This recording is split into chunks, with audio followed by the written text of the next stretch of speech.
పరిశుద్ధమైన నామంలో ఆదివారపు ఆరాధనకు దేవుడి యొక్క సమూహానికి చేరికూడి వచ్చిన మీ అందరికీ నా నిండు హృదయపూర్వకమైన వందనాలు, దేవుడికి స్తోత్రాలు, అందరికీ వందనాలు. అందరూ బాగున్నారా? బాగాలేదు? మంచిది. గత వారంలో మనకు వాక్యాన్ని చదువుకున్నాం కదా, ఆ వాక్యం గురించి మరొకసారి మనం ధ్యానించుకుందాం. అందరూ బైబిల్ తెరిచి చూడండి, చక్కగా మీ బైబిల్ మీ ఒళ్ళో ఉంచుకోండి. వాక్యం చెప్పేటప్పుడు అందరూ శ్రద్ధగా వినాలి, ఎవరు అశ్రద్ధతో కూర్చోకూడదు. ఇది దేవుడి సన్నిధి కనుక మనం దేవుడి సన్నిధిలో భయభక్తులు కలిగిన వారుగా నడిపించబడాలి. ఆమోసు గ్రంథం 3వ అధ్యాయము 2వ వాక్యాన్ని అందరూ నాతో కలిసి చెప్పండి. ఆమోసు గ్రంథం 3వ అధ్యాయం 2వ వాక్యంలో, నేను మిమ్మల్ని మాత్రమే ఎరిగి ఉన్నాను. చూడండి, మిమ్మల్ని మాత్రమే నేను ఎరిగి ఉన్నాను అనే వాక్యాన్ని ప్రభు మనతో మాట్లాడుతూ ఉన్నారు. గత వారంలో ఈ వాక్యం ద్వారా ప్రభు మనతో మాట్లాడారు కదా. ఇక రాయబడిన మాట మీరు వినాలి జాగ్రత్తగా. ఐగుప్తులో నివసిస్తున్న ఇశ్రాయేలు ప్రజల్ని ప్రభు ఆ బానిసత్వం నుంచి విడిపించి ఆ సమూహాన్ని అందరినీ కూడా ప్రభు తీసుకుని వచ్చిన తర్వాత దేవుడు వారికి అంటారు, నేను మిమ్మల్ని మాత్రమే ఎరిగి ఉన్నాను అనే వాక్యాన్ని ప్రభు మనతో మాట్లాడుతూ వచ్చారు. అయితే ఎవరిని ఆయన ఎరిగి ఉన్నాడు అని అంటే, మొట్టమొదటిగా ఎవరిని ఎరిగి ఉన్నాడంటే, నమ్మకమైన మనస్సు గల ఒకరిని నేను ఎరిగి ఉన్నానని గత వారం ప్రభు మనతో మాట్లాడారు కదా. మరి ఈ ఆదివారం దినాన దేవుడు మిమ్మల్ని మాత్రమే ఎరిగి ఉండడానికి, దేవుడు నన్ను మాత్రమే ఎరిగి ఉండడానికి కారణాలేంటి? దేవుడు ఎవరిని ఎరుగుతాడు, దేవుడు ఎవరిని తెలుసుకుంటాడు, దేవుడు ఎవరిని కనుగొనుతాడు అని బైబిల్లో మనం చూడగలిగితే, దేవుని పిల్లరా, ఈరోజు 2వ మాట చెప్తాను చూడండి. ఎవరిని ఆయన ఎరుగుతాడు అని అంటే, సమూయేలు మొదటి గ్రంథం 13వ అధ్యాయము, అందరూ బైబిల్ చదవండి. సమూయేలు మొదటి గ్రంథం 13వ అధ్యాయము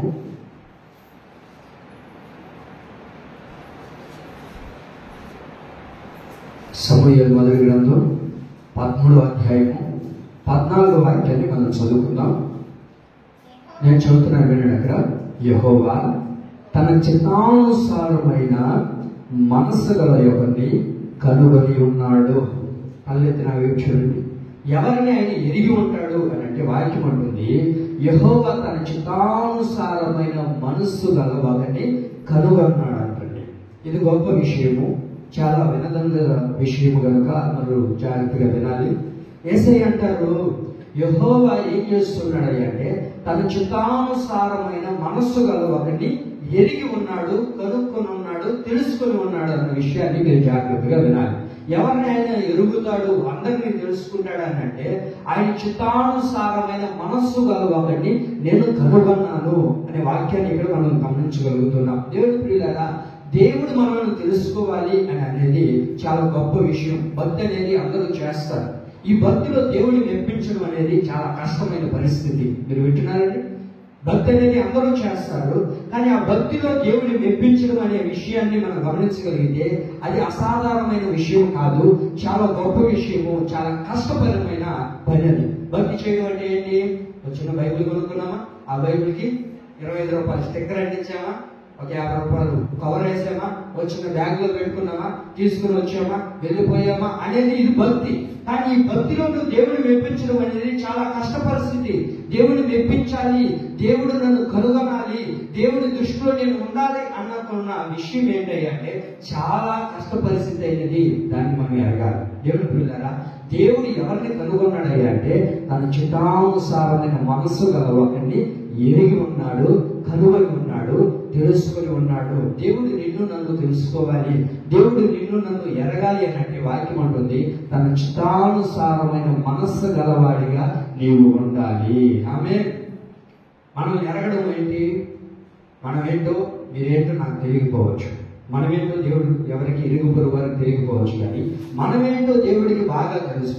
మనం ఎలాంటి మనస్సు కలిగిన వారమో, ఎలాంటి వారమో అన్నిటినీ ఎరిగిన దేవుడి దగ్గర మనల్ని మెచ్చుకోవడం అన్న విషయం అయితే చాలా గొప్ప విషయం. దీన్ని మీరు వినాలి, జాగ్రత్తగా వింటే మీకు అర్థమవుతుంది. యేసయ్య అంటారు, తన చిత్తానుసారమైన మనస్సు గల ఒకరిని నేను కనుగొన్నాను. ఎవరిని కనుగొన్నాడంట?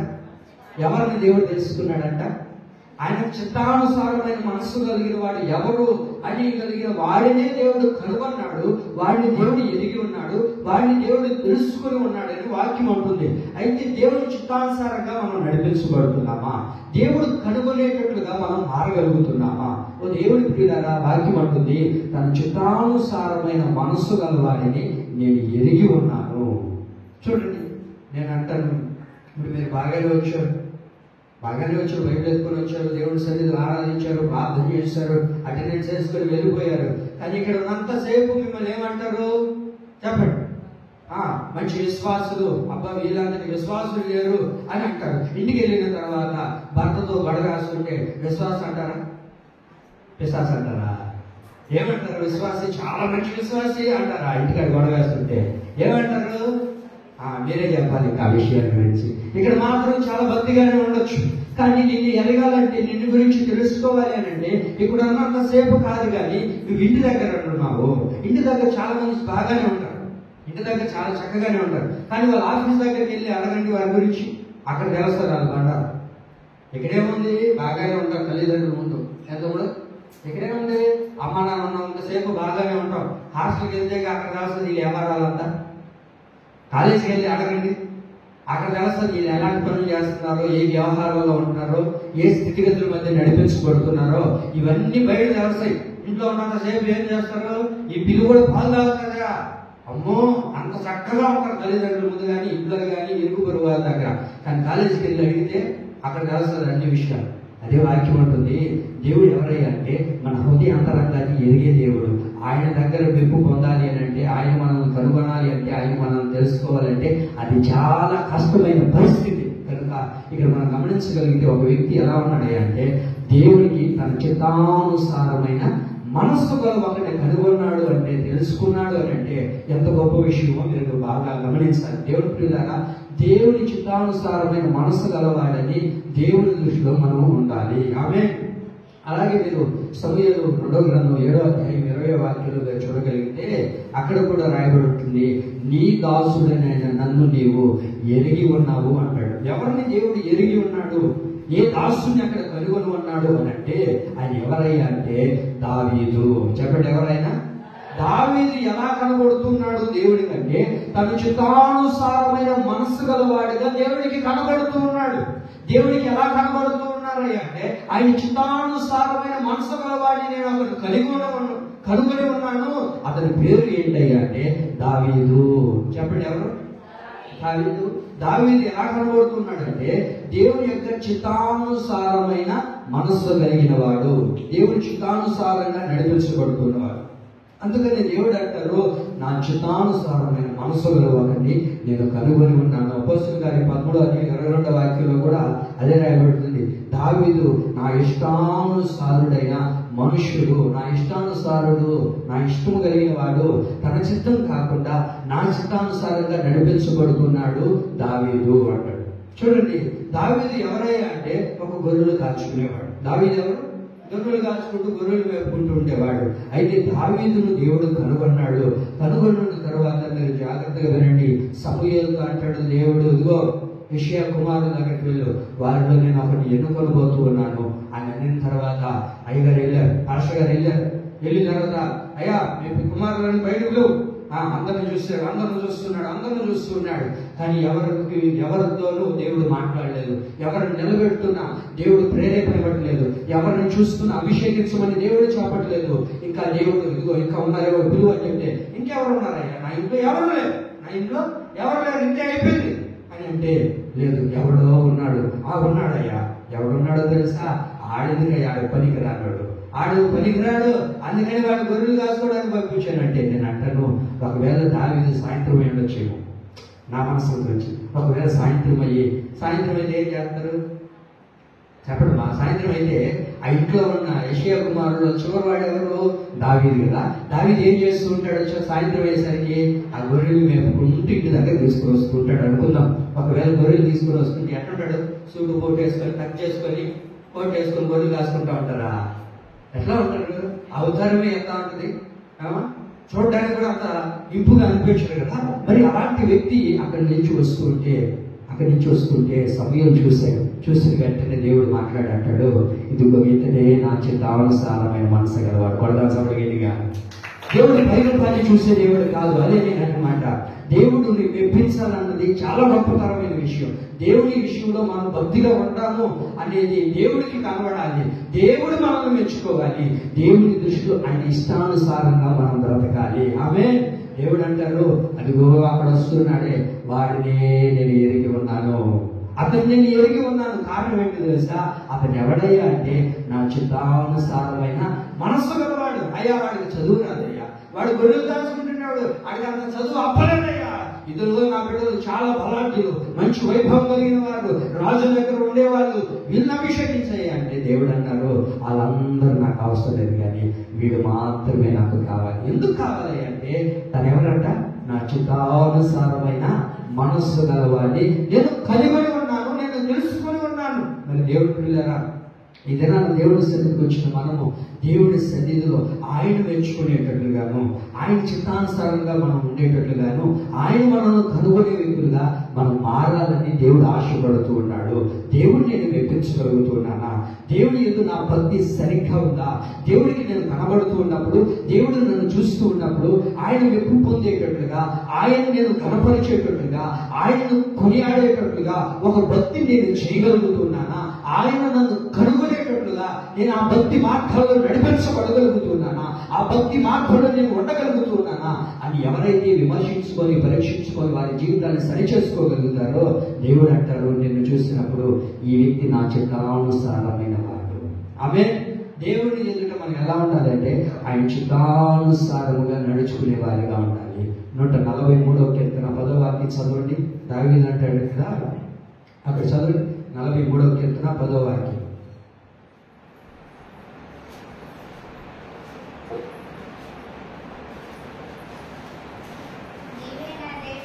నీవే నా దేవుడు, నీ చిత్తానుసారముగా ప్రవర్తించుటకు చూడండి. దావీదు అంటాడు, నీ చిత్తానుసారముగా ప్రవర్తించుట నాకు నేర్పము. ప్రభువా, నీవు దావీదును కనుగొన్నావు కదా, నీ చిత్తానుసారమైన మనసు గలవాడని.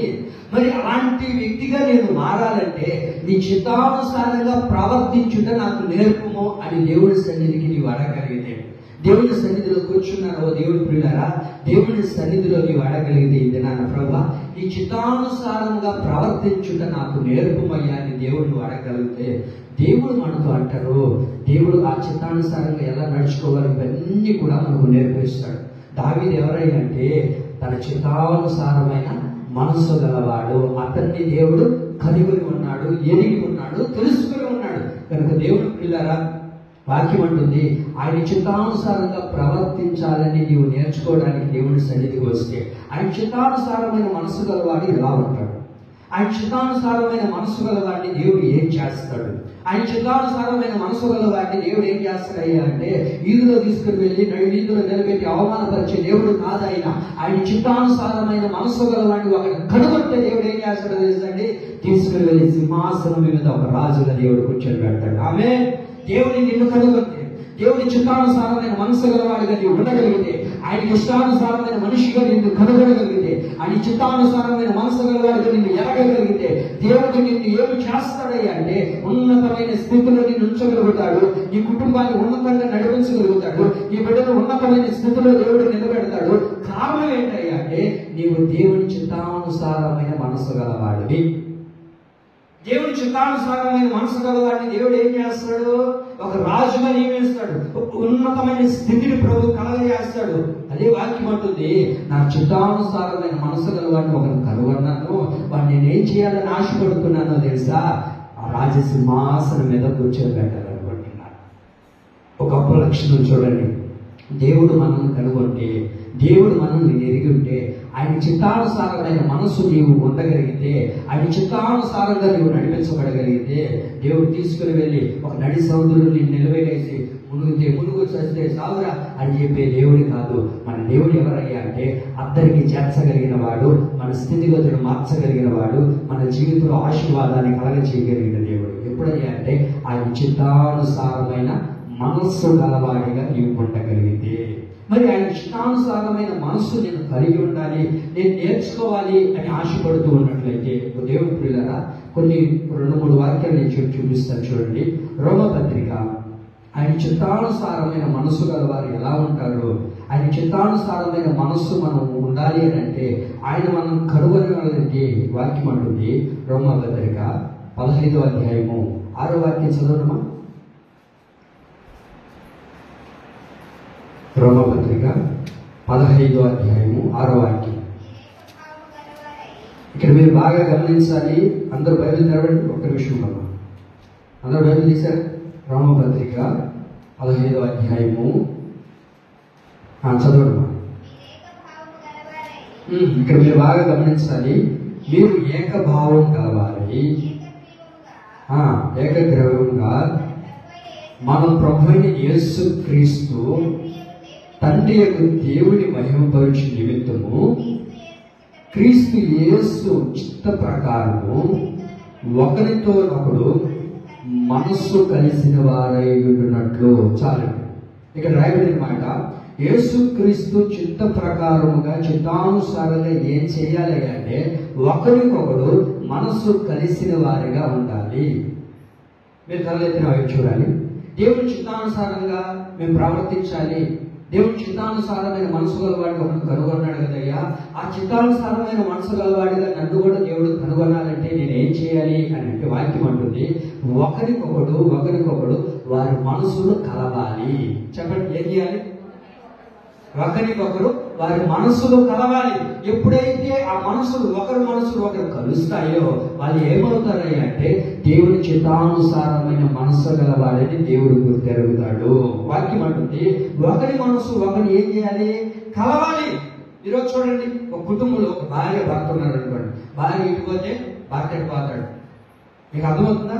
అయ్యగారు ఎట్టన్నాడు అనుకో, ఈయన ఏంటంటే ఆయన తట్టు, పిల్లలు ఒక దావనైతే వీళ్ళు ఒక దావ. ఏక మనస్సు లేదు, ఏక మనస్సు కలిగిన వారుగా లేరు. వాక్యం అంటుంది ఏమై ఉన్నారంట? ఒకరి మనసు ఒకడు తెలుసుకోవాలి, ఒకరి మనసు ఒకడు కలిసి ఉండాలి. వాక్యం అంటుంది ఆయన చిత్తానుసారంగా బ్రతకడం అంటే ఏంటి? ఆయన చిత్తానుసారమైన మనసు గలవాడు ఎలా ఉంటాడయ్యా అంటే ఒకరి మనసు ఒకడు ఏం చేస్తారు? చెప్పండి అమ్మా. మీకు ఒకరి మనసు ఒకరు కలిసిపోవాలి. మనసులు ఎప్పుడైతే కలుస్తాయో వాళ్ళు ఏమవుతారయ్యా అంటే దేవుని చిత్తానుసారమైన వారు. వాక్యం అంటుంది అదే, ఒకరి మనసు ఒకరు ఏం చేసుకోవాలి? కలవాలి.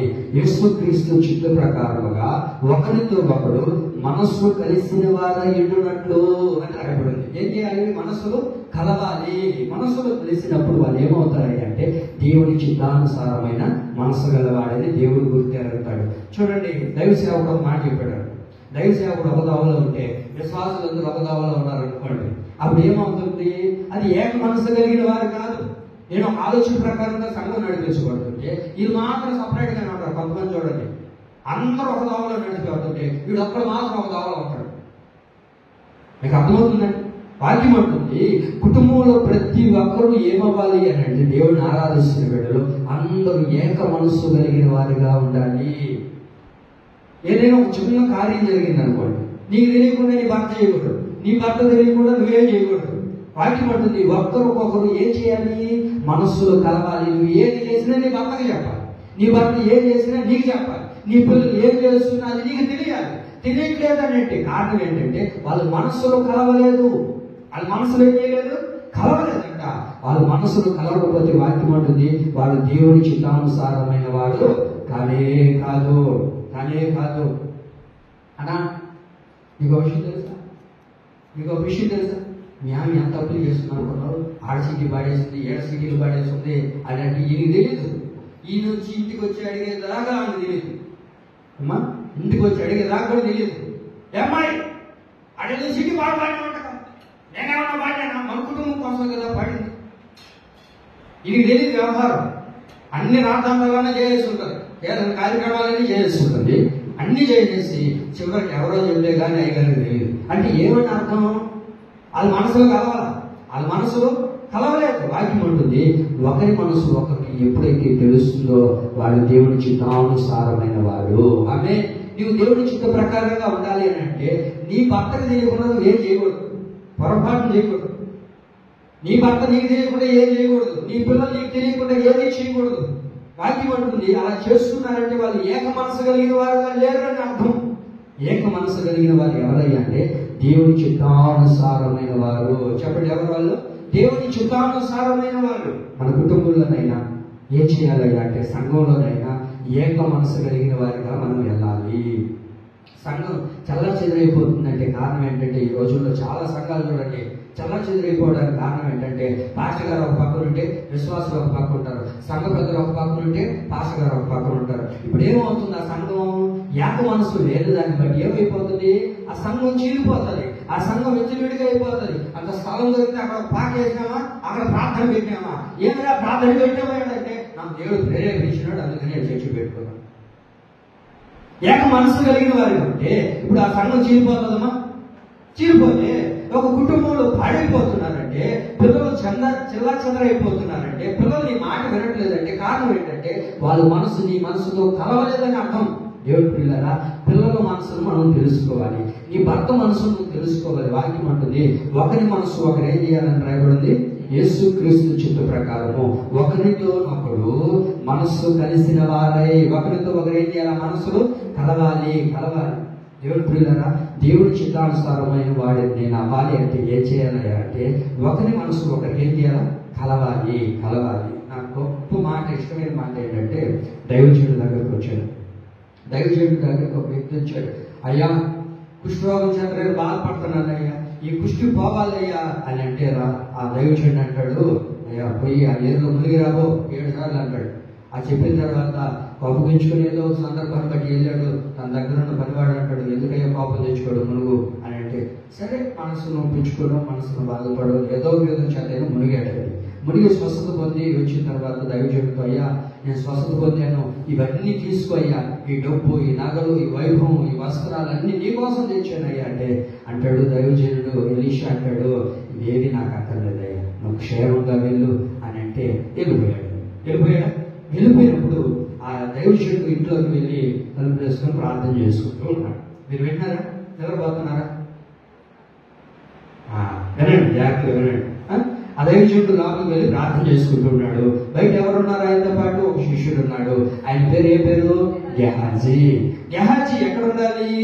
దైవజనుడి దగ్గర ఉన్నాడు. అయితే దైవజనుడి దగ్గర ఉండకుండా ఏం చేస్తాడయ్యా అంటే ఆ రథమును పరిగెత్తుకుంటూ వెళ్ళాడంట. రథం దగ్గరికి పరిగెత్తుకుంటూ వెళ్ళి ఆ రథాన్ని ఆపాడట. ఆ రథాన్ని ఆపిన తర్వాత దిగి వాళ్ళు అంటారు, ఏమయ్యా పరిగెత్తుకుంటూ వస్తున్నావు, ఏంటి కారణం అని అంటే, అయ్యా ఇవన్నీ తీసుకోవడం మా దైవజనుడికి ఇష్టం లేదు, ఇవన్నీ తీసుకోవడం మా దైవజనుడికి ఇష్టం లేదు, మా దైవజనుడికి వీటి మీద మనసు లేదయ్యా, కనుక ఇవి నాకు అనుగ్రహించు, ఇవి నాకు ఇవ్వండి, నా చేత ఇవ్వండి, నేను తీసుకోబోతాను అని వాటన్నిటిని ఏం చేశాడు? తీసుకొని వెళ్ళాడు. నాకు చాలా ఇష్టమైన మాట ఏంటంటే, మీరు జాగ్రత్తగా వినండి ఈ మాట. ఆ ఎన్ని తీసుకొని వెళ్ళాడా? అన్నింటిని తీసుకొని వెళ్ళి పరివారం అందరూ తీసుకుని వచ్చి ఆ ఇంటి దగ్గర పెట్టి అన్నింటినీ దాచిపెట్టేసి ఏమీ తెలియనట్లుగా తలుపు దగ్గర నిలబడ్డాడు. ఆయన ఆయన అని ప్రార్థన చేసుకుంటున్నాడు. ఏమనుకుందాం? ఏమా దైవజనుడు వచ్చాడు. బాబు ఎక్కడికి వెళ్ళావయ్యా? నేను ఎక్కడికి వెళ్ళానయ్యా? నేను ఎక్కడికి వెళ్తాను? నేను ఇక్కడే కదా ఉన్నాను, నువ్వు ప్రార్థన చేసుకుంటున్నావు లోపల, నేను ఎక్కడికి వెళ్ళానయ్యా? నేను ఇక్కడే ఉన్నానయ్యా అని అన్నాడు. నాకు ఇష్టమైన మాట ఏంటో తెలుసా? చదవండి 5వ అధ్యాయము, రాజుల 2వ గ్రంథం 5వ అధ్యాయం 26వ వాక్యం చదవండి.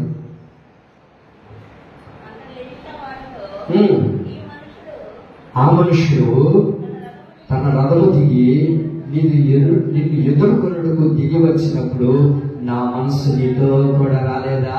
తలెత్తి చూడండి అంటాడు దైవజనుడు. అంటాడు, బాబు నువ్వేమంటున్నావు? నాకు ఏ అన్యం పుణ్యం తెలియదయ్యా, నేనేం చేయలేదు కదా, నేను ఇక్కడే ఉన్నాను అని అంటున్నావు.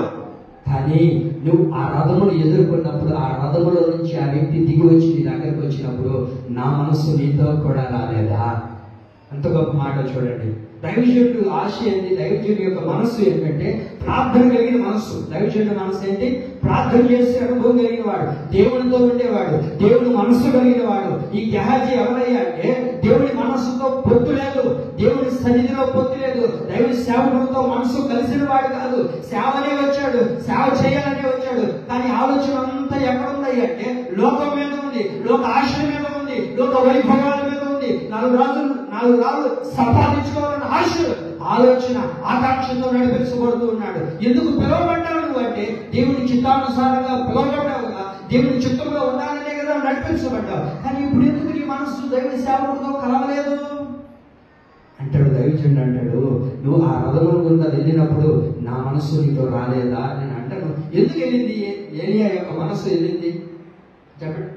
ఏలియా మనస్సు, ఆ ఎలీషా మనస్సు గెహాజీ ఎందుకు పరిగెత్తింది అంటే గెహాజీతో ఎలీషా మనస్సు కలవడానికి వెళ్ళిందండి. కానీ ఈయన మనస్సు మాత్రం కలవలా. ఏమండి, మనం మాత్రం కావాలన్నా అదే చెప్పేది. మనం ఒక సైడ్ ఉంటే అలా పక్కన ఉంటారు, మనసులు కలవు. నువ్వు ఎంత వెళుతూ ఉన్నా ఆయన మనసు కలవాలి, మనసు కలవాలి. వాక్యం అంటుంది చూడండి, ఆయన మనసు కలగపోగా ఏమైందయ్యా అంటే భ్రష్టుడిగా మార్చబడ్డాడు, కుష్ఠరోగాన్ని తెచ్చిపెట్టుకున్నాడు. ఆయన జీవితంలో ఏమన్నా అద్భుతకరంగా మార్చబడిందండి? ఆశీర్వాదకరంగా ఏమన్నా అనుభవించగలిగాడా? చూడండి, మనస్సులో కలవకపోతే దేవునితో నీ మనస్సు కలవకపోతే, దేవుని ఎదుట నీ మనస్సు లేకపోతే, దేవుని పిల్లలా ఎందుకు పనికిరాని వారిగా మనం మార్చబడిపోతామండి. కానీ పైకి మాత్రం భక్తులుగా అనుకుంటున్నాం, కానీ దేవుడు మనల్ని ఎరుగుతూ ఉన్నాడా? దేవుని కనుగొనే స్థితిలో మనం ఉండగలుగుతున్నామా? దేవుని చిత్తానుసారమైన వ్యక్తి ఏమవుతాడయ్యా అంటే ఏమవుతాడో తెలుసండి, ఆయన చిత్తానుసారమైన మనసు గలవాడు, ఒకరి మనసు ఒకరికి కలిసేవారిగా ఉంటాడు. చూడండి, వెళ్ళాడయ్యా, ఏదో తీసుకొని వచ్చిన ఆశ కలిగి తప్పేదో అయిపోయింది అనుంటే అయిపోయాడు. కానీ ఏం చేశాడు? నేను ఎక్కడికి వెళ్ళలేదయ్యా, నేను ఇక్కడే ఉన్నాను కదంటే అంటాడు, నా మనస్సు నీతో కూడా రాలేదా? దేవుని మనస్సు ఎప్పుడు నీతోనే ఉంటుంది, దేవుని యొక్క హృదయం ఎప్పుడు నీతోనే ఉంటుంది. ఎందుకుంటుందో తెలుసా? నిన్ను చూస్తూ ఉంటుంది.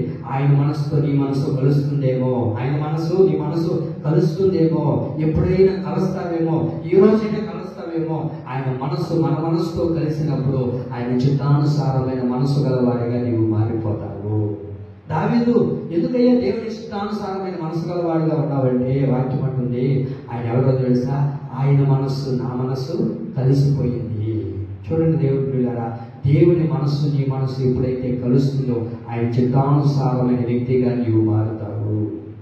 మీరు చూడండి, ఇటుపక్క ఎవరున్నారు అంటే శత్రువు. ఎవరున్నారు? ఒక శత్రువు ఉన్నాడు. సౌలు యొక్క కుమారుడు యోనాతాను. అయితే యోనాతాను సౌలుకి శత్రువు ఎవరు? సౌలు శత్రువు ఎవరు? దావీదు. విన్నారా? ఒకసారి రావడమా అబ్బా చక్కగా అవుతున్నారు, కొంచెం మెలకుగా ఉందండి. సౌలు యొక్క శత్రువు ఎవరు? సౌలుకి శత్రువుగా ఉండేది ఎవరు? దావీదును చంపాలని తిరుగుతున్న రోజులు ఆ రోజు. అయితే దేవుని పిల్లరా, సౌలుకి శత్రువుగా ఉన్న దావీదు ఏమయ్యాడయ్యా అంటే యోనాతానుకు తన హృదయానుసారుడిగా మలసిపోయాడట. యోనాతాను యొక్క హృదయము దావీదు హృదయము కలిసిపోయేను అని రాయబడింది. ఏమైందంట?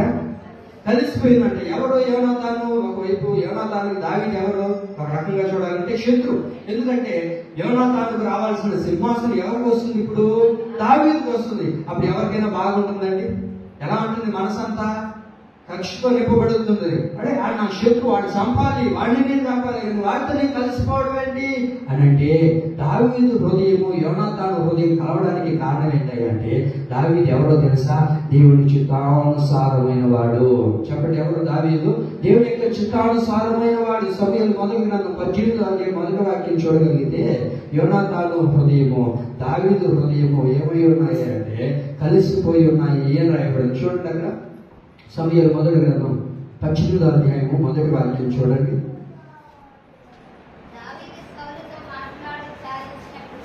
యోనాతాను హృదయము దావీదు హృదయముతో కలిసిపోయేను. చూడండి, ఏమైందంట? ఏమైంది? కలిసిపోయి ఉన్నాయి. ఇద్దరు హృదయాలు ఏమైపోయి ఉన్నాయి అంటే కలిసిపోయి ఉన్నాయి, ఏకంగా ఉన్నాయి. కారణం ఏంటి అంటే ఈయన మనసు ఏంటో ఆయనకి తెలిసింది, ఆయన మనసు ఏంటో ఈయనకి తెలిసింది. కనుక దేవుడి ప్రియులారా, ఎలాంటి శత్రువులు నీ దగ్గర ఉన్నా దేవుని చిత్తానుసారంగా నీవు ఉండగలిగితే యేసయ్య అంటారు, శత్రువుని యొక్క హృదయము నీతో కలిసేటట్టుగా దేవుడు చేస్తాడు. ఎన్ని రోజులండి? ఉన్నంత కాలం శత్రుత్వంతోనే నడిపించుకుంటామా? ఉన్నంత కాలము, బ్రతికినంత కాలము ఇలాగే కుతంత్రాలు, కక్షలు, బాధలు ఇవన్నీ పెట్టుకొని కొనసాగించబడతామండి. దేవుని రాకడ సమీపంగా ఉంది, ఆయన ముఖ దర్శనం చేయాలి, ఆయన రాజ్యానికి నేను వెళ్ళాలి అన్న ఆకాంక్షతో మనం నడిపించబడితే శత్రువునైనా సరే దేవుడు ఏం చేస్తాడో తెలుసా? నీ హృదయముతో కలిసేటట్లుగా దేవుడు చేస్తాడు. ఆమె దేవుని చిత్త ప్రకారంగా నీవు ఉండాలి అని అంటే వాక్యం అంటుంది, ఒకరి మనసు ఒకరు ఏం చేయాలా? ఎరిగి ఉండాలి, తెలుసుకోవాలి, కనుగొనాలి.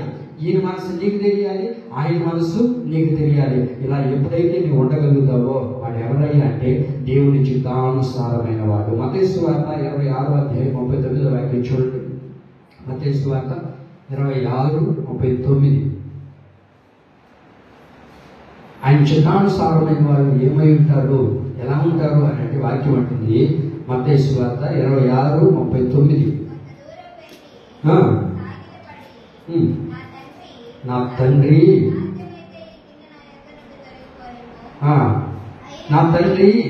సాధ్యమైతే ఈ గిన్నె నా యొద్ద నుండి తొలగిపోలేము, ఆయనను నా ఇష్ట ప్రకారం కాదు, నీ చిత్తమే కార్యమయ్యా, నా చిత్తం కాదయ్యా, నీ చిత్తమే కానివ్వు అని యేసు ప్రభువు వారు ఇక్కడ ప్రార్థన చేస్తున్నట్లుగా మనం చూడగలుగుతున్నాం. ప్రార్థన ఏమని చేస్తున్నాడు అంటే ఆయన చిత్తానుసారమైన మనసు గల వాడిగా నిన్ను కనుగొనాలి అని అంటే దేవుని చిత్త ప్రకారము కానివ్వమని నువ్వు ప్రార్థన చేయాలి.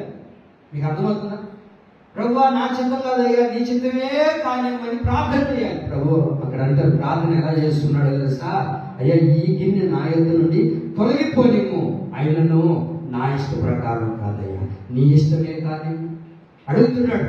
ఒకవైపు ఏమి ప్రార్థన చేస్తున్నాడంటే, అయ్యా ఈ గిన్నె నా యొద్ద నుంచి తొలగించయ్యా, ఈ శ్రమ నేను తట్టుకోలేను, ఈ బాధను నేను చూడలేను, ఈ బాధను నా వల్ల కాదేమో, తొలగించు. అయితే ఇది నా చిత్త ప్రకారం కాదు, నా ఇష్ట ప్రకారం కాదు, నీ చిత్త ప్రకారమే కానీ అయ్యా అని ప్రార్థన చేస్తున్నారు. కొంతమంది చూడండి వాళ్ళ చిత్త ప్రకారంగానే ఆలోచిస్తుంటారు, వాళ్ళ ఆలోచనలే నెరవేర్చబడాలనుకుంటారు. ఒక తల్లి వచ్చింది నా దగ్గరికి, తొలిచి అంటది, అమ్మా తొలిచి అంటది, పాస్టర్ గారు అబ్బా దేవుడి చిత్తానుసారంగానే ఏంటంట నేను చెప్పాలి, దేవుడి చిత్తానుసారంగానే ఆయన చిత్తమే జరిగిందయ్యా, ఆయన చిత్తంగానే వచ్చిందయ్యా సంబంధమా ఏదంట చెప్పండి ఎలా అంట?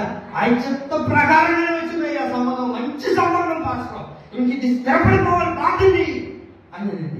దేవుడి చిత్త ప్రకారంగా ఇంకేమమ్మా అద్భుతమే కదా, పోనీ చేసిగో అని. ఆ తర్వాత మళ్ళా 2-3 వారాల తర్వాత మందిరం వచ్చి అది దేవుడి చిత్తం కాదే అవకాశం జరగలేదా? ఇప్పుడు ఎవరు చెప్పింది? అప్పుడేమడింది?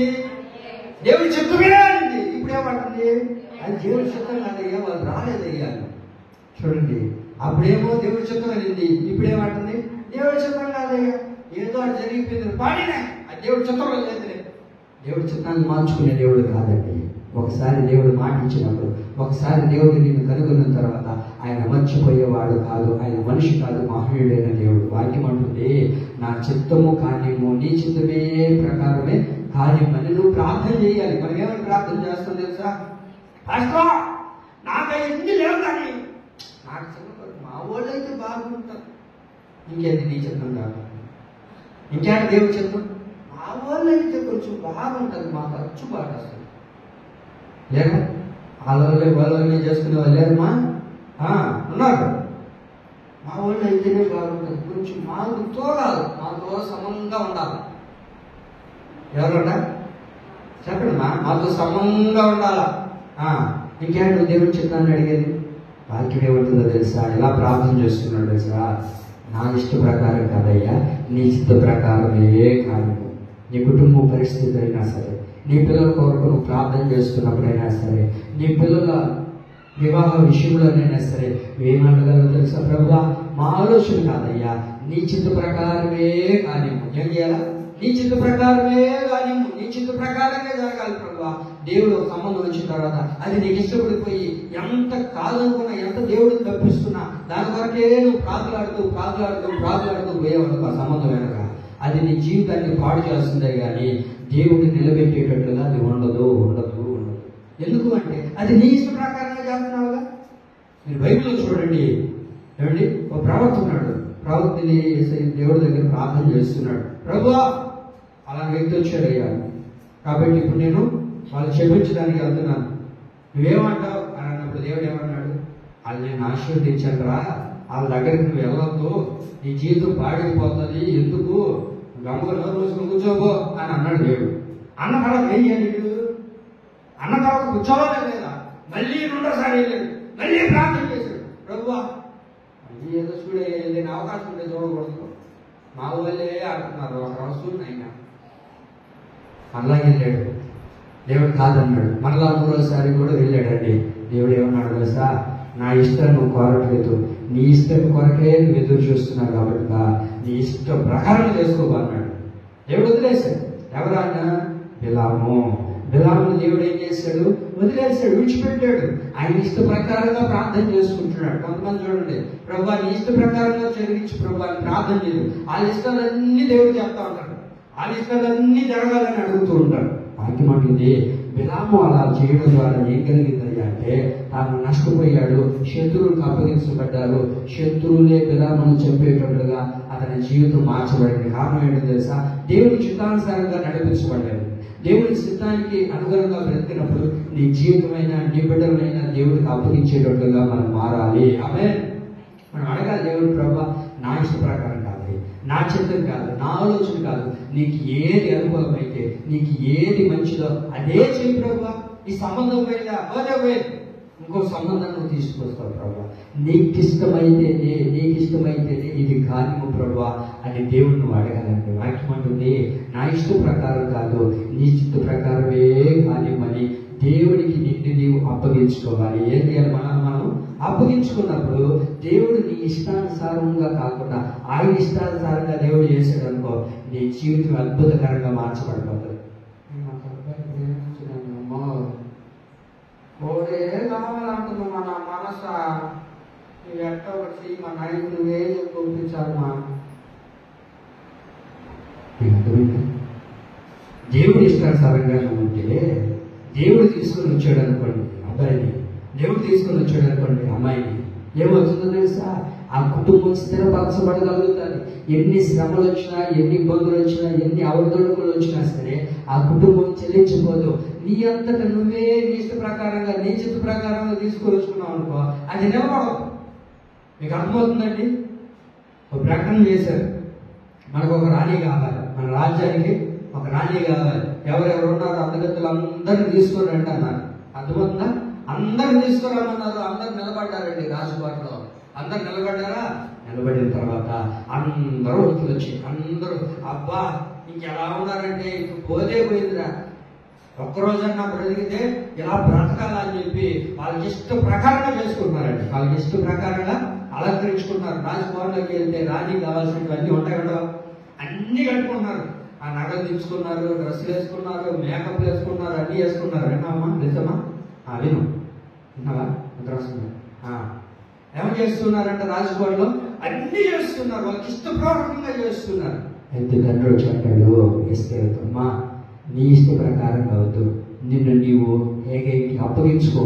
అతనికి అప్పగించుకుంటే తాను ఎలా చేస్తాడో అలా అప్పగించేసుకో, అలా నీ జీవితం కొనసాగించుకో. నీ ఇష్ట ప్రకారంగా నువ్వు నడుచుకోవద్దు, నీ ఇష్ట ప్రకారంగా నువ్వు నడుచుకోవద్దు అని అంటే తనకు ఏం చేసిందంటే తన జీవితాన్ని అప్పగించేసుకునింది. అక్కడ ఉన్న వాళ్ళకి అప్పగించుకునింది. వాళ్ళు చక్కగా అలంకరించారు. అలంకరించుకొని ఏం చేశారు తెలుసా అండి? రాజు దగ్గర నిలబెట్టారు. రాజు దగ్గర ఎంతో మంది అందగత్తులు ఉన్నారు, ఎంతో మంది వచ్చారు, కానీ వాళ్ళ ఎవరి మీద కూడా దయ కలగలేదంట. ఎస్తేరు ఒక్క దాని మీద ఏం కలిగింది? దయ కలిగేను అని రాయబడింది. ఎందుకు దయ కలిగింది అని అంటే వాక్యం అంటుంది, తనను తాను ఏం చేసుకునేది? అక్కడ అప్పగించుకునేది. దేవుని పిల్లరా, నువ్వు దేవుడికి అప్పగించుకోగలిగితే, నీ జీవితాన్ని దేవుడికి అప్పగించగలిగితే, నీ బిడ్డలను దేవుడికి అప్పగించగలిగితే దేవుడు వారిని ఉన్నతమైన స్థితిలో ఉంచగలుగుతాడు. అలా కాకుండా వస్తే వచ్చింది, పోతే పోయిందిరా, ఇంక ఈ జీవితమే కావాలి అని అనుకున్న వాళ్ళందరూ ఏమైపోయారు? అక్కడి నుంచి ఎవరు లేరు, అందరూ వెళ్ళిపోయారు బయటికి. ఒకే ఒక వ్యక్తి నిలబడింది, ఆ పేరే ఎస్తేరు. ఎస్తేరు గ్రంథం 15-16 వాక్యం మీరు చదివితే అక్కడ రాయబడి ఉంటుంది. ఎందుకయ్యా, కారణం ఏంటయ్యా అంటే, ఏం చేసింది? అప్పగించుకునేది. అయ్యా మా చిత్తం కాదయ్యా, నా ఆలోచన కాదయ్యా, నీ చిత్త ప్రకారంగానే నా కుటుంబాన్ని కట్టు, నీ ఇష్ట ప్రకారంగానే నా భర్తను మార్చు, నీ ఇష్ట ప్రకారంగానే నా పిల్లలను కట్టు ప్రభు అని దేవుని ఇష్టానుసారంగా నువ్వు ఎప్పుడైతే బ్రతకడం ప్రారంభిస్తావు, వాక్యం అంటుంది, నువ్వు ఎవరో తెలుసా? దేవుని చిత్తానుసారమైన మనసు గలవాడివి. ఆమె దేవుడు మనల్ని ఎరగాలనంటే మనం ఏం చేయాలో తెలుసా? దేవునికి మనల్ని మనం అప్పగించుకోవాలి. దేవునికి మనం ఏం చేయాలి? అప్పగించుకోవాలి.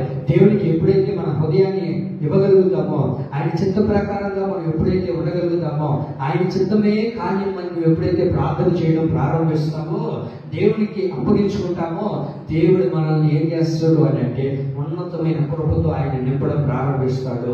ఒక ఉన్నతమైన జీవితాన్ని ప్రభు మనకు కలుగజేస్తాడు. దేవుడు పిల్లరా, వాక్యం అంటుంది, నీ చిత్త ప్రకారమే కానివ్వని నువ్వు ప్రార్థన చేయాలి. ఆమె ఇక్కడి నుంచి ప్రార్థన చేద్దాం. ఏమో ప్రార్థన చేస్తాం? ప్రభువా మా చిత్తం కాదు ప్రభువా, నీ చిత్త ప్రకారమే కానీ. దేవుడికి ఏదో ఒక ఆలోచన ఉంటుంది మీద. దేవుడు ఊరకని ఏ మనిషిని కూడా భూమి మీదకి తీసుకురాలి. భూమి మీదకి ప్రతి మానవుని తీసుకురావడానికి ఒక గొప్ప కారణంతోనే దేవుడు తీసుకొని ఉంటాడు.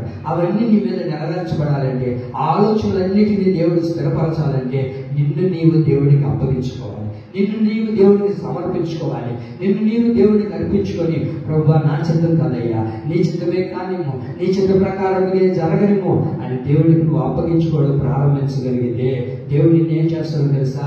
నా చిత్తానుసారమైన మనసు గలవాడని దేవుడు నిన్ను ఎరుగుతాడు. ఆమె దశలోనికి రాసిన మొదటి పత్రిక 3వ అధ్యాయం 4వ అధ్యాయం 3వ వాక్యం చదువు.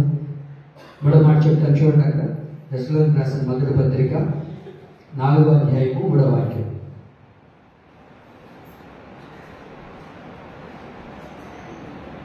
సరే, 4వ అధ్యాయము దశలోనికి రాసిన మొదటి పత్రిక 4:3 చదవండి. మీరు పరిశుద్ధులు అవుటే అనగా మీరు జారత్వములకు దూరముగా ఉండుటే దేవుని చిత్తము. దేవుని చిత్తానుసారముగా నువ్వు ఉండాలి అనంటే, దేవుని చిత్తానుసారమైన మనసు గలవాడుగా నిన్ను దేవుడు కనుగొనాలి అని అంటే వాక్యం అంటుంది, పరిశుద్ధ కలిగి ఎవరైతే జీవిస్తారో, పరిశుద్ధతతో ఎవరైతే నడిపించబడతారో, పరిశుద్ధమైన ప్రవర్తనతో ఏ వ్యక్తి అయితే ఉండగలుగుతాడో ఆ వ్యక్తి ఎవరయ్యా అంటే దేవుని చిత్తానుసారమైన వాడు. చెప్పండి, ఎవరు? దేవుని చిత్తానుసారమైన వాడు. దేవుని చిత్తానుసారమైన వాడుగా నేను ఉండాలి అని అంటే వాక్యం అంటుంది, నువ్వు ఏం చేయాలో తెలుసా? పరిశుద్ధంగా బ్రతకాలి. ఏం చేయాలి? మనం ఏం చేయాలి? పరిశుద్ధంగా బ్రతకాలి. ఏ వ్యక్తి అయితే పరిశుద్ధంగా బ్రతుకుతాడో, ఏ వ్యక్తి అయితే దేవుడి కొరకు నిష్ఠగా ఉండగలుగుతాడో, దేవుడి కొరకు ఎవరైతే నిశ్చంతగా బ్రతకగలుగుతారో వాళ్ళు ఎవరయ్యా అంటే దేవుని చిత్తానుసారమైన మనసు గల వాళ్ళు ఏం చేస్తాడంటే పరిశుద్ధతతో ఉంటాడు. ఏముంటాడు? ఎలా ఉంటాడు? పరిశుద్ధతతో ఉంటారని వాక్యం అంటుంది. అక్కడ నా చిత్తానుసారమైన వాడు ఎలా ఉంటాడయ్యా అంటే ఎలా ఉంటాడో తెలుసా? మీరు పరిశుద్ధులు అవుటే దేవుని చిత్తమై ఉన్నది. దేవుడు నిన్ను తీసుకురావడానికి కారణం ఏంటి? మందిరానికి దేవుడు నిన్ను నడిపించడానికి కారణం ఏంటో తెలుసా అండి? ఫ్యాన్ కింద కూర్చొని నిద్రపోయేసి ఇంటికి వెళ్ళిపోతామని కాదు దేవుడు నిన్ను తీసుకొని వచ్చింది.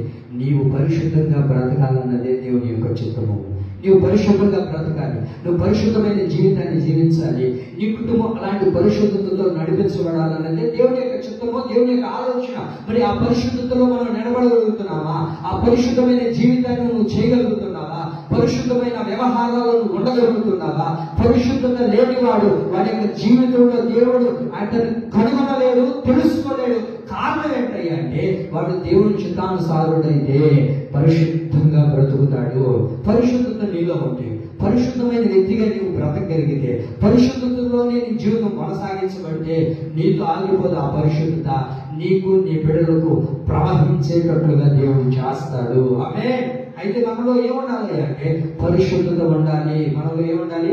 పరిశుద్ధత ఉండాలి. పరిశుద్ధత ప్రాముఖ్యమైనది. ఈ పరిశుద్ధత లేకపోతే దేవుడిని కనుగొనలేము, దేవుడు మనల్ని ఎరుగుడు, దేవుడు మనల్ని చూడడు. కారణం ఏంటయ్యా అంటే నీలో పరిశుద్ధత లేదు కదా.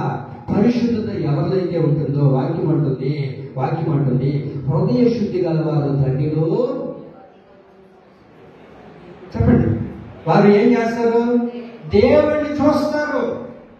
హృదయ శుద్ధి గలవారు, పవిత్రంగా ఉన్నవారు, పరిశుద్ధతతో నడిపించబడిన వారు దేవుణ్ణి చూస్తారు. దేవుడి యొక్క స్వరాన్ని వింటారు, దేవుడి యొక్క మాటలు వింటారు, దేవుడి యొక్క ముఖ దర్శనాన్ని చేస్తారు. అలా చెయ్యాలి, చూడాలి, అలా కనుగొనాలి అని అంటే నీలో పరిశుద్ధత ఉండాలి. పరిశుద్ధత లేకుండా నువ్వు బ్రతికితే దేవుడిని చూడలేము. పరిశుద్ధత నీకు అవసరమై ఉన్నది. ఆమేన్. మనలో ఏముండాలి? పరిశుద్ధత ఉండాలి. పరిశుద్ధత ఎప్పుడైతే ఉంటుందో దేవుడు నిన్ను కనుగొనడం ప్రారంభిస్తాడు. దేవుడు నిన్ను కనుగొంటే ఊరకనే వదిలేయడు. చూడండి, ఈ రోజున ఎంతో మంది యవనస్తుల బిడ్డలో పరిశుద్ధత లేదు, పవిత్రత లేదు. ఎంతో మంది కుటుంబాల్లో, ఎంతో మంది వ్యవహారాల్లో పరిశుద్ధత దూరం అయిపోయింది. పాపానికి విడుదలకుంటూ ఉన్నారు, పాపపు బ్రతుకులోనే బ్రతుకుతున్నారు, ఆ పాపపు జీవితంలోనే నడిపించబడుతున్నారు. వాక్యం అంటుంది, నీవు పరిశుద్ధంగా ఉండడమే దేవుని చిత్తమై ఉన్నది. దేవుని చిత్తం ఏంటంటే అంటే దేవుని చిత్తానుసారంగా నేను ఉండాలి, దేవుడు నన్ను కనుగొనాలి, ఆ చిత్తానుసారమైన మనసు గలవాడుగా నేను బ్రతకాలంటే వాక్యం అంటుంది నీవు పరిశుద్ధంగా బ్రతుకు, పరిశుద్ధతతో నడిపించబడు. ఈ పరిశుద్ధత నిన్ను, నీ జీవితాన్ని కాపాడుతుంది, దేవుడిని చూచేటట్లుగా చేస్తుంది. దేవుని ఒక వ్యక్తి చూడాలి అని అంటే ఆ వ్యక్తి హృదయంలో ఏముండాలి అంటే పరిశుద్ధత ఉండాలి. ఏముండాలి? పరిశుద్ధత ఉండాలి. పరిశుద్ధత ఉండదు, యోగ్యత ఉండదు, అయోగ్యంగా బ్రతుకుతూ ఉంటాం. అయోగ్యంగా నడిపించబడుతున్నంత కాలము దేవుడి ప్రత్యక్షతను మనం చూడలేము. దేవుడు దావీదును చూసినప్పుడు ఎలా ఉన్నాడు అంటే ఆయన చిత్తానుసారమైన మనసు గలవాడగా కనబడ్డాడండి. దేవుడు నిన్ను నన్ను చూసినప్పుడు ఎలా ఉండాలో తెలుసా? ఆయన చిత్తానుసారమైన మనసు గలది. ఎలాంటిది అంటే పరిశుద్ధత. ఈ పరిశుద్ధత మనలో ఉండాలండి. పరిశుద్ధత లేనంత దినాలు, పరిశుద్ధంగా మనం బ్రతికినంత దినాలు దేవుడిని చూడలేము. అదే వాక్యం ఉంటుంది, నా చిత్తం ఏంటయ్యా అంటే పరిశుద్ధత కలిగి మీరు బ్రతకండి. మనం ఏం చేయాలా? పరిశుద్ధత ఉండాలండి. పరిశుద్ధత లేకుండా మనం ఎంత భక్తి చేసినా, పరిశుద్ధత లేకుండా మనం ఎంత జీవితాన్ని జీవించినా అది ఏ ప్రయోజనం లేదండి. అది ఎందుకు ఉపయోగపడదు. ఏదో తాత్కాలానికి బ్రతుకుతున్నట్లు, ఏదో తాత్కాలానికి భక్తి చేస్తున్నట్లు, ఎవరినో మెప్పించాలనో, ఎవరినో కనపరచాలనో, ఎవరినో కళ్ళ ఎదుట కనబడాలనో ఒకవేళ భక్తి చేస్తున్నావేమో. ఇది కాదు. పరిశుద్ధంగా నువ్వు బ్రతకడమే దేవుని చిత్తమై ఉన్నది. అక్కడ రాయబడింది ఏంటో తెలుసా? ఏమని రాయబడింది అక్కడ? చదవండి, 3వ వాక్యం. మీరు పరిశుద్ధులగుటి అనగా మీరు జారత్వమునకు దూరంగా ఉండండి. ఏమై ఉండాలా? జారత్వానికి దూరంగా ఉండండి. మీరు పాపానికి దూరంగా బ్రతకండి. పాపం దగ్గరే నిలబడి పాపపు వ్యవహారంలోనే ఉంటూ ఈ పాపం ఏం చేస్తుంది అని అనుకోవద్దు. ఆ పాపం ఏదో ఒక రోజున మనం కాటు వేస్తుంది, ఏదో ఒక రోజున మన జీవితాన్ని పాడు చేస్తుంది. అందుకని వాక్యం అంటుంది, జారత్వానికి మీరు దూరంగా ఉండండి. జారత్వానికి, పాపానికి దూరంగా బ్రతకండి. మీరు పరిశుద్ధంగా ఉండాలనేదే దేవుని యొక్క చిత్తం, దేవుని యొక్క ఆలోచన. కనుక దేవుని చిత్తానుసారంగా మనం బ్రతకాలి అని అంటే, వాక్యం అంటుంది ఒకరి మనసులో ఒకరు తెలుసుకోవాలి. కుటుంబంలో ఉన్న ప్రతి ఒక్కరు మనసులు నీకు తెలియాలి, వారితో నీ మనసులో కలవాలి. 2వ మాట ఏంటో తెలుసా? ఆయన చిత్త ప్రకారంగా నువ్వు ప్రార్థన చేయడం ప్రారంభించాలి. ప్రభువా, నా చిత్తం కాదయ్యా, నీ చిత్తమే కానీ, నీ చిత్త ప్రకారంగానే జరగను ప్రభువా అని నువ్వు అలా ప్రార్థన చేయగలిగితే దేవుడు నీ చిత్తాన్ని, ఆయన చిత్తాన్ని నెరవేర్చి ఆయన గొప్ప కార్యాలను దేవుడు చేస్తాడు. వాక్యం అంటుంది ఆయన చిత్తానుసారమైన మనసు గలవాడిగా నీవు ఉండాలంటే పరిశుద్ధత నీకు కావాలి. ఏం కావాలి? పరిశుద్ధత కావాలి. ఈ పరిశుద్ధతతో నువ్వు ఎప్పుడైతే జీవించడం ప్రారంభిస్తావో దేవుడిని చూడడం ప్రారంభిస్తాము. నిజమే, ఇంతవరకు దేవుని చిత్తానుసారంగా బ్రతకాలి, దేవుని చిత్తానుసారంగానే ఉండాలని దేవుడు మనతో మాట్లాడుతూ వచ్చాడు. మరి ఆయన చిత్తానుసారమైన మనసు గలవాడిని దేవుడు ఏం చేస్తాడు? ఆయన చిత్తానుసారంగా మేము బ్రతికితే, ఇలాంటి వ్యవహారాల్లో మేము ఉండగలిగితే, అదే నేను చెప్పేది, భక్తి అనేది ఎవరైనా చేస్తారు కానీ దేవుడిని మెప్పించడం అనేది చాలా కష్ట పరిస్థితి. ఆ కష్టంలోనైనా సరే దేవుడి కొరకు నువ్వు నిలబడగలిగితే, దేవుడి చిత్తానుసారుడిగా నీవు ఉండగలిగితే వాక్యం అంటుంది ఏం కలుగుతుందయ్యా అని అంటే మత్తయి సువార్త 7:21 వాక్యం చూడండి. మత్తయి సువార్త 7:21 ప్రభువా ప్రభువా అని పిలుచు ప్రతివాడును పరలోకంలో ప్రవేశింపడు కానీ పరలోకమందున్న నా తండ్రి చిత్త ప్రకారము చేయవాడే ప్రవేశిస్తాడు. చూడండి ఏమని రాయబడింది? దేవుని యొక్క చిత్త ప్రకారము, దేవుని యొక్క చిత్తానుసారుడు మాత్రమే పరలోకానికి వెళ్తాడు, దేవుడిని చూడగలుగుతాడు, ఆ రాజ్యాన్ని పొందుకోగలుగుతాడు. దేవుని యొక్క సింహాసనాన్ని చేరాలి అని అంటే వాక్యం అంటుంది ఏం చేయాలి? ఆయన చిత్తానుసారంగా బ్రతకాలి. ఆయన చిత్తానుసారంగా నువ్వు జీవించడం ప్రారంభిస్తే దేవుడు నీ జీవితంలో అద్భుతమైన కార్యాన్ని దేవుడు చేస్తాడు. దేవుని చిత్తానుసారంగా నువ్వు బ్రతకకుండా దేవుడి రేపు దినాన్ని చనిపోయిన తర్వాత ప్రభువా ప్రభు అని పిలిచేవాడు ఎవరు కూడా పరలోకానికి వెళ్ళడు. నువ్వు అనుకుంటుండొచ్చు, నేను దేవుడిని నమ్ముకొని జీవించు, నా చిన్ననాటి నుంచి దేవుడిని నమ్ముకొని ఉన్నాను, 20 సంవత్సరాలుగా దేవుడిని ఆరాధిస్తున్నాను, వాక్యం అంటే తెలుసు, ప్రార్థన అంటే తెలుసు, పాట అంటే తెలుసు, ఆరాధన చేయడం నాకు అన్ని తెలుసు, నాకు తెలియదంటే ఏమీ లేదు అని అనుకోవచ్చు. దేవుని చిత్త ప్రకారంగా నువ్వు బ్రతకకపోతే, దేవుని చిత్తానుసారంగా మనం జీవించకపోతే పరలోకానికి చేరమని వాక్యం అంటుంది. ప్రభువా ప్రభువా ప్రభు అని పిలిచి ప్రతివాడు పరలోకానికి వెళ్ళిపోతాడా? దేవుని చూస్తాడా? దేవుని సింహాసనాన్ని చేరగలుగుతాడా? ఆ సింహాసనాన్ని చేరాలి అంటే అది చాలా కష్ట పరిస్థితి. ఆ పరిస్థితి ఏంటయ్యా అంటే దేవుని చిత్తానుసారంగా మనం బ్రతకాలి. దేవుని చిత్తానుసారమైన మనసు గల ఒకరిని కనుగొన్నాడు. ఆయన ఎవరయ్యా అంటే దావీదు. దావీదు ఏమయ్యాడయ్యా అంటే ఆయన చిత్తానుసారంగా నడిపించబడ్డాడు. ఒకరితో ఒక మనసు కలిసినట్లుగా బ్రతికాడు. ఆ తర్వాత దేవుని చిత్త ప్రకారమే కానీ పని ప్రార్థన చేశాడండి. ఈ ప్రార్థన మనం చేయాలి. ఆ తర్వాత పరిశుద్ధత గలవారే దేవుని చిత్తమైన వారు. దేవుని చిత్తానుసారం ఏం చేస్తారు అంటే పరిశుద్ధతతో నడిపించబడతారు. దేవుడి ప్రియులారా, వాక్యం అంటుంది ప్రభువా ప్రభు అని పిలిచేవాడు ఎవరు కూడా పరలోకానికి వెళ్ళడు కానీ దేవుని చిత్తానుసారంగా బ్రతికి, దేవునికి అనుగుణంగా బ్రతికి, దేవునికి నమ్మదగిన వారుగా మనం ఉండగలిగితే మన జీవితంలో దేవుడు చేసే గొప్ప మేలు ఏంటంటే ఆయన చిత్తానుసారంగా బ్రతికేటట్లుగా చేసినప్పుడు దేవుడు మనం కనబడతాడు. మన చిత్తం కాదు, మన ఆలోచన అస్సలు కానీ కాదు, దేవుని చిత్త ప్రకారంగా మనం బ్రతకగలం. దేవుని చిత్తానుసారంగా జీవిద్దాం. ఈ నమ్మకత్వం కలిగి దేవుని ఎదుట ఆయన చిత్తాన్నే జరిగించేటట్టుగా మనల్ని మనం ఏం చేసుకోవాలా? ఆయనకు అప్పగించుకోవాలి. ప్రభు నా ఇష్టం కాదయ్యా, నీ చిత్తం ఏదో అది జరిగించు ప్రభు, నీ ఆలోచన ఏమేమదో అది మాత్రమే జరగాలి ప్రభు అని దేవుడిని అడగగలిగితే దేవుడు చేసే కార్యం ఏంటో తెలుసండి? ఆయన చిత్తానుసారమైన మనసు గలవాన్ని కనుగొని ఒక ఉన్నతమైన స్థితిలో దేవుడు ఉంచాడు. ఈ రోజున నీ జీవితాన్ని నువ్వే డిసైడ్ చేసుకోకూడదు.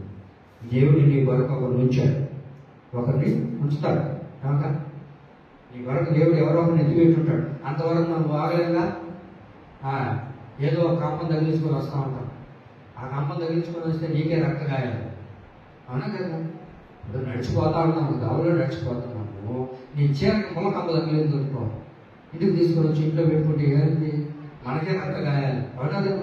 అట్లా కాదు, నేను రామ్మ ముళ్ళమ్మ అని చెప్పి తీసుకోకపోతే మనకే ఇబ్బంది కలుగుతుంది. ఎక్కడ తగులుకున్న దాన్ని ఏం చేయాలి? అక్కడే విడిచిపెట్టాలి. దాంతో మనకు అవసరం లేదు. ఎందుకో తెలుసా? నేను ఎవరినయ్యా అంటే నా దేవుని చిత్తానుసారంగా బ్రతికే వ్యక్తిని. ఆమె కాబట్టి దేవుని చిత్తానుసారంగా బ్రతుకుదాం. ఎవరయ్యా అంటే మిమ్మల్ని మాత్రమే నేను ఎరిగి ఉన్నాను. ఎవరిని దేవుడు ఎరిగి ఉన్నాడు అంటే వాక్యం అంటుంది నా చిత్తానుసారమైన మనస్సు గల ఒకటి నేను కనుగొని ఉన్నాను, తెలుసుకుని ఉన్నాను. అలాంటి కృప యోగ్యత మనందరికీ ప్రభు కలుగ చేయగాక. ఆమె మోకరించండి.